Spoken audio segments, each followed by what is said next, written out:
to be a stand-up, turned into a movie star, and his films seem like quickly turned out fluff that somehow make a lot of money. He gets a shock though when he discovers he has leukemia. Thinking his days are numbered, he goes back to stand-up, where he meets a writer played by Seth Rogen, who also does stand-up. The two of them form a friendship despite the fact that Sandler doesn't always treat him that great. But he's dying, what can you do? Hey, well, suddenly, halfway through the movie, his leukemia is cured. Yeah, complete recovery and everything. So, where does the film go now? Well, it's the same question the characters ask. Now that Sandler is better, he feels he can still be a dick and ignore all the mental pain he was confronting. But Rogen tells him it isn't and shouldn't be as easy as all that.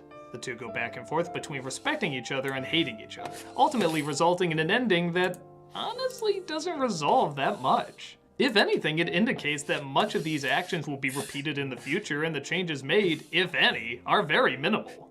So, this is kinda really friggin' interesting. The comedy is decent and the acting from everyone is once again great, but really think about it. If this character is supposed to be Sandler, why do half of these choices happen? We've seen films like Top 5 or Lost in Translation or 8 Mile where we know they're semi-autobiographical around the person playing them. So why would Sandler have himself be such a jerk? A jerk who's dying, no less. Sandler is said to be one of the sweetest celebrities in Hollywood, yet he portrays himself as a lost asshole who rarely learns his lesson. Why would the film be so similar to his life in other aspects but not here? The short answer is, I don't know, but it's interesting to think about, isn't it? The same way the Rocky movies kind of reflected Stallone's career, the underdog becoming a star, turning into a joke, then bouncing out in his old age, the same way we might see kind of a reflection here. Sandler's comedies, even he acknowledges sometimes have little to no substance. He even says sometimes they're done just so he can vacation somewhere.